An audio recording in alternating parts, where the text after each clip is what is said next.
दोस्तों, सौर मंडल में पृथ्वी। हमें इस चैप्टर में सौर मंडल में पृथ्वी के बारे में अध्ययन करना है। तो देखते हैं कि हमें इस चैप्टर में किन किन बातों पर डिस्कशन करना है। सबसे पहले दोस्तों देख लेते हैं कि उद्देश्य। सबसे पहला उद्देश्य क्या है, हमें किन किन बातों के बारे में जानना है। तो सबसे पहले हम इस चैप्टर में देखेंगे ब्रह्मांड के बारे में जानकारी। अब ब्रह्मांड के बारे में जानकारी में हमें दो बातों का अध्ययन करना है। एक है सूर्य, जिसके बारे में हम जानकारी प्राप्त करेंगे। दूसरा है तारे के बारे में जानकारी करेंगे। फिर सेकंड नंबर पे हमें इस चैप्टर में ग्रहों के बारे में जानकारी प्राप्त करेंगे। जैसे जानते हैं, ग्रह बुध, शुक्र, मंगल, बृहस्पति, शनि, अरुण, वरुण, यम, इस प्रकार से ये हमारे ग्रह होते हैं। फिर थर्ड नंबर पे हमें सूर्य के बारे में जानकारी प्राप्त करना है। इसके बाद फोर्थ नंबर पे हमें ब्रह्मांड संबंधित परिभाषाएं, कुछ हमें ब्रह्मांड संबंधित परिभाषाएं मिलेंगी। अब सबसे पहले हम अपना उद्देश्य हमने सबसे पहला लिखा था ब्रह्मांड के बारे में जानकारी। इससे पहले मैं आपको थोड़ी सी अलग जानकारी दे देती हूँ। सौर मंडल में पृथ्वी हमारा चैप्टर था, तो थोड़ा हम बेसिक देख लेते हैं। आप लोगों ने दोस्त देखा होगा कि जब सूर्यास्त होता है तो सूर्यास्त के बाद जब हम आकाश को देखते हैं तो आकाश में हमें तारे टिमटिमाते हुए दिखाई देते हैं। कुछ तारे धुंधले दिखाई देते हैं, कुछ तारे हमें चमकीले दिखाई देते हैं, कुछ तारे हमें छोटे आकार में दिखाई देते हैं, कुछ तारे हमें बड़े आकार में दिखाई देते हैं। इस प्रकार से हमें सौर मंडल में सूर्यास्त के बाद आकाश को देखने में अलग अलग प्रकार से तारों की प्रकृति दिखाई देती है। फिर आप देखिए कि यदि आप एक कमरे में हैं, जब आप एक अंधेरे कमरे में जाते हैं तो अंधेरे कमरे में जब आप टॉर्च को लेकर जाते हैं तो आप टॉर्च को जब अंधेरे कमरे में दीवार पर उसका प्रकाशित करते हैं, टॉर्च को जब आप प्रकाशित करते हैं दीवार पर, तो आपको कुछ छोटे छोटे धुंधले टाइप के आपको आकार, मतलब कुछ बिंदु दिखाई देते हैं। तो आप उससे भी आसमान में टिमटिमाते हुए तारे को प्रतीत कर सकते हैं। ये भी आपका एक छोटा सा एग्जाम्पल है। इसके बाद आपने देखा होगा इन चमकीली वस्तुओं के साथ आप लगभग प्रतिदिन चंद्रमा को भी देख सकते हैं। जैसे मैंने आपको टॉर्च का एग्जाम्पल दिया है, इस प्रकार से आप अपने डेली लाइफ में आप एग्जाम्पल देख सकते हैं। फिर अब सबसे पहले हम देखते हैं कि खगोलीय पिंड। ब्रह्मांड के बारे में जानकारी मैंने आपको सबसे पहला टॉपिक बताया था अपने उद्देश्य में। तो ब्रह्मांड के बारे में जानकारी में सबसे पहला टॉपिक देखते हैं, खगोलीय पिंड क्या होता है। खगोलीय पिंड, जैसे मैं आपको थोड़ा डेफिनेशन पढ़ के बता देती हूँ जो मैंने लिखी है। सूर्य, चंद्रमा तथा वे सभी वस्तुएं जो रात के समय आसमान में चमकती हैं, खगोलीय पिंड कहलाते हैं। दोस्तों, सूर्य हुआ, चंद्रमा और वस्तुओं की भी बात कर रहे हैं हम सूर्य चंद्रमा की तो बात कर ही रहे हैं, लेकिन अलग से वस्तुओं को भी ऐड कर रहे हैं। वे सभी वस्तुएं जो रात्रि के समय हमें आसमान में चमकती दिखाई दें, खगोलीय पिंड कहलाते हैं। जैसे दोस्तों मैंने कुछ इनकी विशेषताएं देखी है खगोलीय पिंड की। ये बड़े आकार के होते हैं। दूसरी बात है, ये गैसों के बने होते हैं। तीसरी बात है, इन्हें तारे के नाम से भी जाना जाता है। जो खगोलीय पिंड होते हैं ये बड़े आकार के होते हैं, गैसों के बने होते हैं और इन्हें तारा के नाम से भी जाना जाता है। अब दोस्तों ये है कि इन्हें तारे के नाम से क्यों जान रहे हैं। इन्हें तारे के नाम से इसलिए जाना जा रहा है क्योंकि ये खगोलीय पिंड जो हैं वो सूर्य, चंद्रमा, हम क्या बोल रहे हैं डेफिनेशन में कि सूर्य, चंद्रमा और वे सभी वस्तुएं जो रात के समय आसमान में चमकती दिखाई दें। तो तारे कैसे होते हैं, चमकते हुए दिखाई देते हैं, और जो खगोलीय पिंड है वे भी चमकते हुए दिखाई देते हैं, इसलिए उन्हें तारे का नाम भी दिया गया है। जैसे सूर्य एक तारा है, जब सूर्य अपने प्रकाश से प्रकाशित होता है, जब रोशनी देता है तो वह चमकता हुआ दिखाई देता है, इसलिए सूर्य को भी एक तारे का नाम दिया गया है। इसलिए सूर्य को एक तारे का नाम भी दिया गया है। अब हम बात कर लेते हैं स्टार कि तारा क्या होता है। बड़े आकार के खगोलीय पिंड, दोस्तों बड़े आकार के खगोलीय पिंड जो गर्म होते हैं, हम ये तो बोल रहे हैं कि बड़े आकार के खगोलीय पिंड, लेकिन सबसे महत्वपूर्ण बात ये बोलेंगे कि जो कैसे होते हैं, गर्म होते हैं। आप खगोलीय पिंड की तो बात कर रहे हैं, लेकिन सबसे महत्वपूर्ण बात जो आएगी उसमें वो होगी जो गर्म होते हैं, उन्हें तारा कहते हैं। आइए दोस्तों हम एग्जाम्पल से और समझ लेते हैं कि जो तारा होता है आकार में बड़ा होता है, गर्म तो सबसे उसकी महत्वपूर्ण बात है। अब तारा गर्म क्यों होता है, इसका रीज़न ये है कि वो तारा जो है वो स्वयं का प्रकाश उत्सर्जन करता है।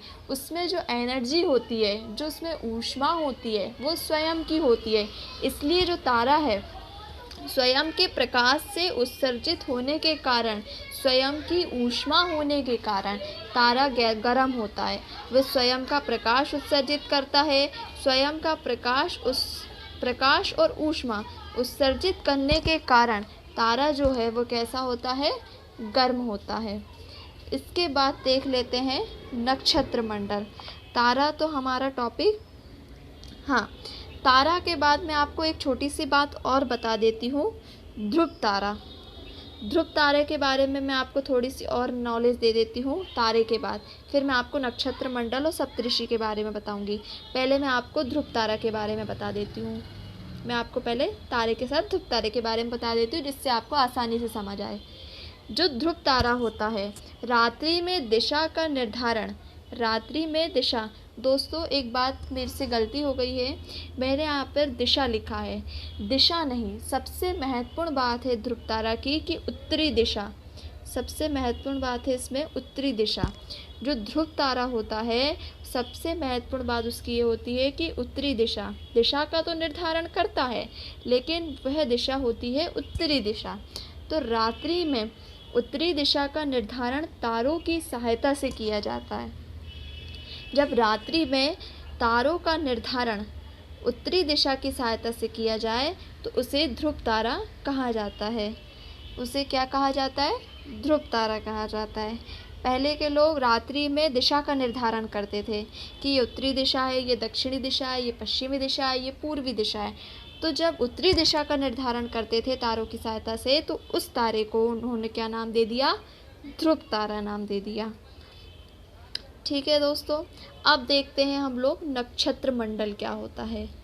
जब आकाश में तारों का विभिन्न समूह होता है, आकाश में जब तारे पास पास आ जाते हैं, जब तारे एक साथ मिल जाते हैं, तो तारों का एक प्रकार का क्या बन जाता है दोस्तों, समूह बन जाता है। जब तारे पास हो जाते हैं, जब आसपास उनका एक समूह बन जाता है, तो उस समूह को क्या बोला जाता है दोस्तों, नक्षत्र मंडल बोला जाता है।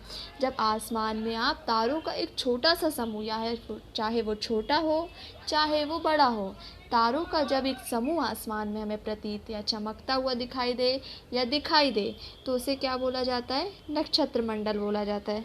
क्या बोला जाता है, नक्षत्र मंडल बोला जाता है। आर्सा मेजर या बिग बेयर इसी प्रकार का एक नक्षत्र मंडल है। दोस्तों ये एक एग्जाम्पल है, नक्षत्र मंडल का सबसे अच्छा एग्जाम्पल है आर्सा मेजर या बिग बेयर। ये नक्षत्र मंडल का एक एग्जाम्पल है। अब नक्षत्र मंडल, हमने क्या बोला, तारों का समूह। सबसे महत्वपूर्ण बात क्या बोली, तारों का समूह। यदि हमें तारों का समूह दिख रहा है तो एक नक्षत्र मंडल है। तो तारों का समूह से ही एक काय का सप्तऋषि तारे का निर्माण हुआ है। अब ये सप्तऋषि तारा क्या होता है, जब सप्त, बात से उसके टॉपिक से ही समझ आ रहा है हमें कि सप्त यानी 7 तारों का एक समूह, सप्त यानी 7 तारों का एक समूह। जब हमें 7 तारों का एक समूह आसमान में दिखे तो वह कौन सा तारा कहलाता है, सप्तऋषि तारा कहलाता है। जहाँ 7 तारों से एक तारों का समूह का निर्धारण होता है, निर्माण होता है, तो उसे सप्तऋषि तारा कहा जाता है। क्या कहा जाता है दोस्तों, सप्तऋषि तारा कहते हैं उसे। इसके बाद हम देखते हैं ग्रहों के बारे में जानकारी। ग्रहों के बारे में जानकारी तो सभी जानते हैं कि ग्रह, मैंने जैसे भी आपको देश में बताए थे, बुध, शुक्र, मंगल, बृहस्पति, शनि, अरुण, वरुण, यम, ये आप सब जानते हैं। ठीक है दोस्तों, अब तारों के प्रकाश से प्रकाशित होते हैं। अब जो ग्रह होते हैं वो ग्रह क्या होते हैं, अब यहाँ पे पिंड ग्रह की परिभाषा मैं आपको थोड़ी सी बता देती हूँ कि जो पिंड तारों से प्रकाशित हो, मान लीजिए एक पिंड है जो, और मान लीजिए एक तारा है, तो जो पिंड तारों से कैसा हो, प्रकाशित, ठीक है। मान लीजिए एक पिंड है, तो जो पिंड तारों से प्रकाशित हो जाए उसे क्या कहा जाता है, ग्रह कहा जाता है। क्या कहा जाता है, ग्रह। ग्रीक भाषा में इसे प्लैनेटाइड, ग्रीक भाषा में दोस्तों ग्रह जो है प्लैनेटाई कहा जाता है, और अंग्रेजी में इसे कहते हैं प्लैनेट। अंग्रेजी में इसे प्लैनेट कहते हैं और ग्रीक भाषा में इसे प्लैनेटाई कहते हैं, ठीक है दोस्तों। अब सबसे बड़ी बात है कि पृथ्वी एक ग्रह है जो तीसरे नंबर पर आता है, सूर्य से तीसरे नंबर पर आता है। तो जो पृथ्वी है, पृथ्वी एक सबसे बड़ा ग्रह है जिस पर जीवन हमारा संभव है, ठीक है दोस्तों। अब देख लेते हैं हम नेक्स्ट सौर मंडल, कि सौर मंडल क्या होता है। अब हम बात कर लेते हैं सौर मंडल के बारे में। सौर मंडल जो है, मंडल उसके शब्द से ही समझ आ रहा है, मंडल। सौर यानी सूर्य, सूर्य का एक मंडल। तो सूर्य के चारों ओर सभी ग्रह परिक्रमा करते हैं, तो सूर्य के चारों ओर सभी ग्रह परिक्रमा कर रहे हैं। मान लीजिए ये सूर्य है, सूर्य के चारों ओर सभी ग्रह क्या कर रहे हैं, परिक्रमा कर रहे हैं। ये सभी ग्रह परिक्रमा कर रहे हैं, तो एक प्रकार का मंडल तैयार हो गया है ये। तो जब सूर्य के चारों ओर सभी ग्रह क्या करते हैं, परिक्रमा करते हैं, तो उसे क्या कहा जाता है, सौर मंडल। तो जैसे हम बोल सकते हैं एक परिभाषा के रूप में, सूर्य आठों ग्रह, इसलिए हमने लिखा आठों ग्रह, ये जो सूर्य है, सूर्य के चारों ओर 8 ग्रह हैं, तो सूर्य, आठों ग्रह, उपग्रह, कुछ अन्य खगोलीय पिंड जैसे क्षुद्र ग्रह, उल्का पिंड, ये सभी मिलकर जब सूर्य के चारों ओर परिक्रमा करते हैं तो उस प्रकार से एक मंडल तैयार हो जाता है। क्या तैयार हो जाता है, मंडल। ये सभी सूर्य के चारों ओर परिक्रमा करते हैं, तो उस मंडल को क्या बोला जाता है दोस्तों, सौर मंडल। मंडल यानी सूर्य के चारों ओर सभी ग्रह क्या कर रहे हैं, परिक्रमा कर रहे हैं, तो एक मंडल तैयार हो गया। और सौर यानी सूर्य, तो सूर्य के चारों ओर सभी ग्रह, उपग्रह, खगोलीय पिंड जैसे क्षुद्र ग्रह, उल्का पिंड, ये सभी परिक्रमा करते हैं, तो एक मंडल का निर्माण होता है जिसे सौर मंडल कहा जाता है। क्या कहा जाता है, सौर मंडल कहा जाता है, ठीक है। अब देखते हैं हम सूर्य। हमने सौर मंडल पढ़ लिया, अब हम देखेंगे सूर्य क्या होता है। थोड़ा सा आपको मैं ऐसे ही बता देती हूँ। सूर्य सौर मंडल के केंद्र में स्थित होता है। जो सूर्य होता है, जो क्या होता है, सूर्य, जो सूर्य होता है वह सौर मंडल के, मान लीजिए आपका ये सौर मंडल है, तो जो सूर्य है वह सौर मंडल के केंद्र में स्थित होता है। यह बहुत बड़ा एवं अत्यधिक गर्म गैसों से बना होता है। हमने पहली बात कर दी कि केंद्र में होता है। दूसरी बात यह है कि यह विशाल व गर्म होता है, मतलब इसमें ऊष्मा कैसी होती है, बहुत अत्यधिक होती है। तीसरी बात है ये पृथ्वी से लगभग 15 करोड़ किलोमीटर दूर होता है। कैसा होता है दोस्तों, ये पृथ्वी से लगभग 15 करोड़ किलोमीटर दूर होता है। चौथी बात है ये सूर्य में ऊष्मा का उत्पादन, हम क्या कह रहे हैं कि सूर्य में ऊष्मा सबसे अत्यधिक होती है। ऊष्मा जो है सबसे अत्यधिक होती है, इसलिए कैसा होता है, गर्म होता है। तो अब ये सूर्य में ऊष्मा का निर्माण कहाँ से हुआ, सबसे महत्वपूर्ण ऑब्जेक्टिव में भी पूछा जाता है ऐसा कभी कभी कि सूर्य में ऊष्मा का उत्पादन कहाँ से होता है। सूर्य में दोस्तों ऊष्मा का उत्पादन नाभिकीय संलयन से होता है। कहाँ से होता है दोस्तों, दो ऑप्शन दिए जाते हैं जब ऑब्जेक्टिव में से पूछा जाता है कि सूर्य में ऊष्मा का उत्पादन कहाँ से होता है, एक नाभिकीय संलयन और नाभिकीय विखंडन। तो नाभिकीय संलयन से सूर्य में ऊष्मा का उत्पादन होता है। जिससे क्या होते हैं, हाइड्रोजन के अणु आपस में मिलकर अत्यधिक मात्रा में ऊष्मा का उत्पादन करते हैं।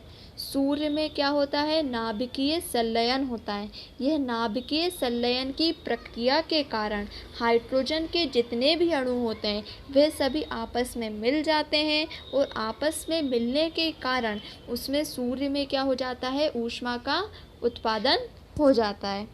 ठीक है, अब नेक्स्ट बात देखते हैं अपन। नेक्स्ट टॉपिक क्या है हमारा, पृथ्वी। नेक्स्ट टॉपिक है हमारा पृथ्वी।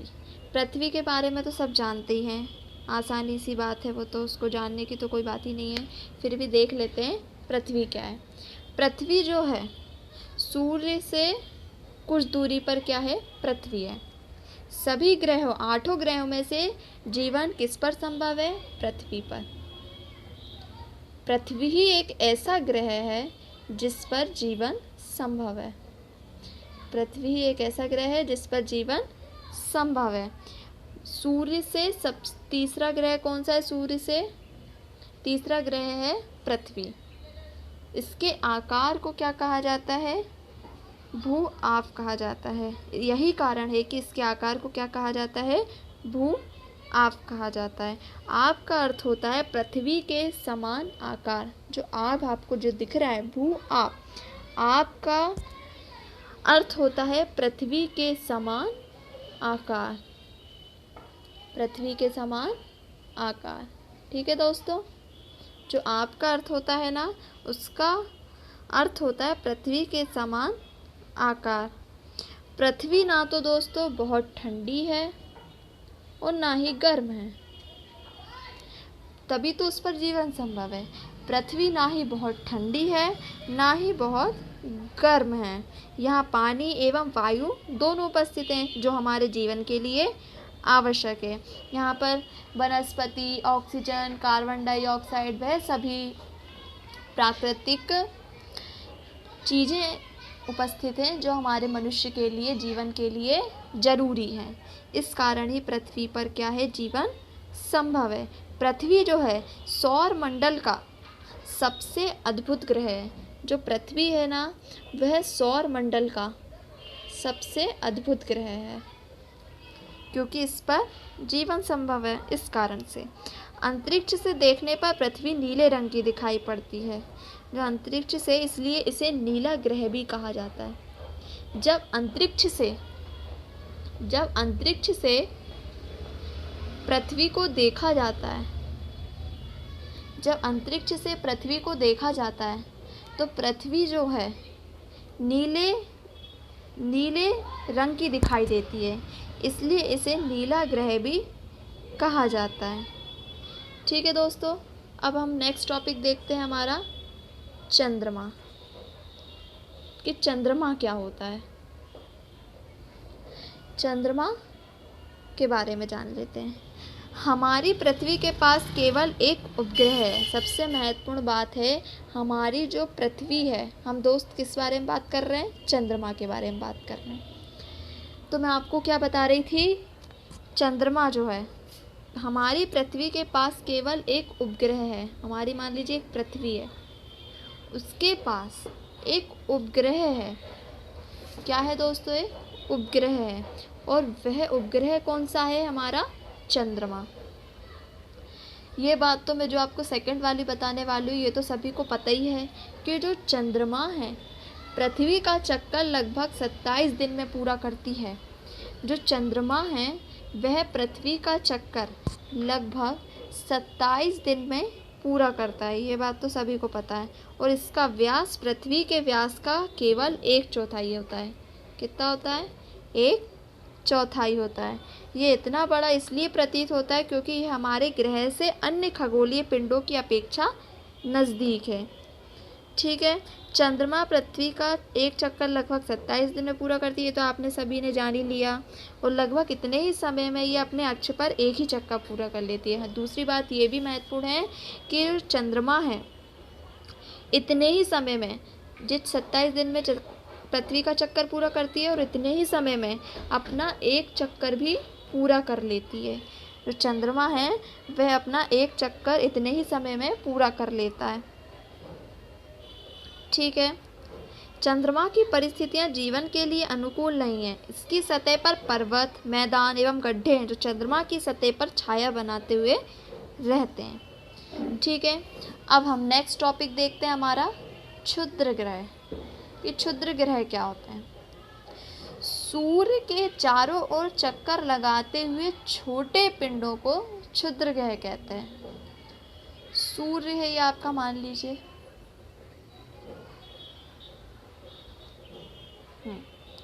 अब सूर्य के चारों ओर छोटे छोटे पिंड, कैसे दोस्तों? छोटे छोटे पिंड। यदि सूर्य के चारों ओर छोटे छोटे पिंड क्या लगाते हैं? एक चक्कर लगाते हैं, तो उन्हीं पिंडों को क्या कहा जाता है? क्षुद्र ग्रह कहा जाता है। जो क्षुद्र ग्रह होता है, यह जो क्षुद्र ग्रह होता है वे मंगल और बृहस्पति की कक्षाओं के बीच पाए जाते हैं। दो ग्रह ऐसे हैं हमारे, मंगल और बृहस्पति, तो इन दो ग्रहों के बीच क्षुद्र ग्रह पाए जाते हैं। ठीक है, वैज्ञानिकों के अनुसार क्षुद्र ग्रह का ही एक छोटा सा भाग होता है जो कि बहुत वर्ष पहले विस्फोटक के बाद ग्रहों से टूटकर अलग हो गया था। ठीक है, अब हम देख लेते हैं उल्कापिंड क्या होते हैं। उल्कापिंड किन्हें कहते हैं? सूर्य के चारों ओर चक्कर लगाने वाले पत्थरों के छोटे छोटे टुकड़ों को उल्कापिंड कहते हैं। देखिए दोस्तों, क्षुद्र ग्रह और उल्कापिंड, यहाँ किसकी बात हो रही है? उल्कापिंड, पिंडों की बात हो रही है। उल्का पत्थर, पत्थर के छोटे छोटे टुकड़े। यहाँ हमने सूर्य के चारों ओर किन की बात की थी? छोटे छोटे पिंडों की। किसकी बात की थी? छोटे छोटे पिंडों की बात की थी। उल्कापिंड में किसकी बात कर रहे हैं यहाँ पे हम? चक्कर लगाने वाले छोटे छोटे पत्थर के टुकड़े। यहाँ पत्थर के टुकड़ों की बात की जाएगी और यहाँ पर छोटे छोटे पिंडों की बात की जाएगी। जब सूर्य के चारों ओर छोटे पिंड की बात की जाए तो वह क्षुद्र ग्रह होगा, और यदि सूर्य के चारों ओर छोटे छोटे पत्थर के टुकड़ों की बात की जाए तो उसे उल्कापिंड कहेंगे। मैंने उल्कापिंड पे दो बात लिखी है कि वायु के साथ घर्षण होकर ये गर्म होकर जल बनाते हैं। जब उल्कापिंड होते हैं, जब इनका वायु के साथ क्या होता है दोस्तों? घर्षण होता है। जब इनका वायु के साथ घर्षण होता है तो ये गर्म हो जाते हैं। ऑब्वियसली ये जब कोई पिंड वायु के साथ घर्षण करेगा तो गर्म तो होगा, और गर्म होकर ये काय में बदल जाते हैं? जल में बदल जाते हैं। और दूसरी बात यह है कि जो उल्कापिंड होते हैं पृथ्वी के इतने नज़दीक होते हैं कि इनकी प्रवृत्ति पृथ्वी पर गिरने की ही होती है। ये जो उल्कापिंड होते हैं ये पृथ्वी के बहुत नज़दीक होते हैं। जो उल्कापिंड होते हैं पृथ्वी के बहुत नज़दीक होते हैं, तो इनकी जो प्रवृत्ति होती है वह कैसी होती है? गिरने की ही होती है। इतने पास होते हैं ये, मतलब पृथ्वी से, कहने का मतलब ये है। ठीक है, अब नेक्स्ट बात करते हैं आप आकाशगंगा, जो हमारा सबसे लास्ट टॉपिक है चैप्टर का। अब आकाशगंगा क्या होती है? जो आकाशगंगा है लाखों तारों का समूह, साधारण भाषा में ये कह सकते हैं कि जब हमें आकाश में, हम बात किसकी कर रहे हैं? आकाशगंगा की। ठीक है, तो जब हमें आकाश में तारों का लाखों समूह दिखे, जब हम आकाश में देखते हैं, जब अनगिनत, लाखों मतलब अनगिनत तारे जिनकी गिनने की प्रवृत्ति ना हो, जिन्हें गिना ना जा सके। ठीक है, जब आकाश में कैसे, मैं आपको थोड़ा सा डायग्राम से कर देती हूँ। जो आकाशगंगा है,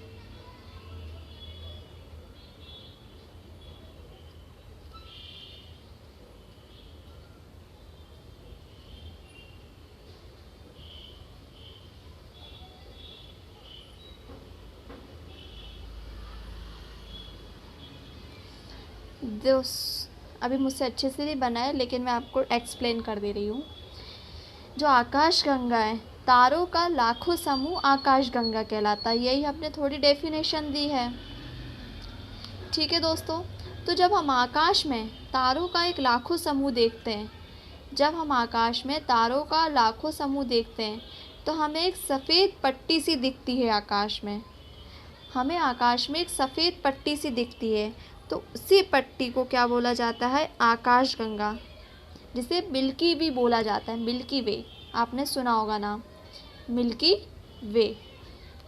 आकाश में तारों के लाखों समूह की जब तारे अनगिनत हो जाते हैं, जब अधिक मात्रा में अत्यधिक तारे जब हमें दिखाई देते हैं, तो उनकी एक पट्टी बन जाती है। जब हम आकाश की तरफ देखते हैं तो तारों की एक क्या बन जाती है? पट्टी, सफ़ेद पट्टी बन जाती है। तो उसी पट्टी को क्या नाम दे दिया गया? आकाश गंगा। ठीक है। एक मैंने नोट लिखा है कि आकाश गंगा आपस में मिलकर ब्रह्मांड का निर्माण करती है। अब ऐसा क्यों बोल रहे हैं कि ब्रह्मांड का निर्माण कर रही है? ऐसा इसलिए बोल रहे हैं क्योंकि आकाश गंगा जो है करोड़ों तारों, बादलों तथा गैसों की एक प्रणाली है। जब ये सभी आपस में मिल जाएंगे तो ब्रह्मांड का निर्माण तो हो ही जाएगा।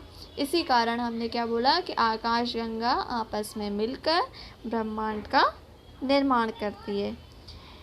ठीक है दोस्तों, हमारा ये चैप्टर ख़त्म होता है, तो हम अपनी इस वीडियो को यहीं ख़त्म करते हैं। फिर हम नेक्स्ट वीडियो लेकर फिर आपके सामने आएंगे। Thank you.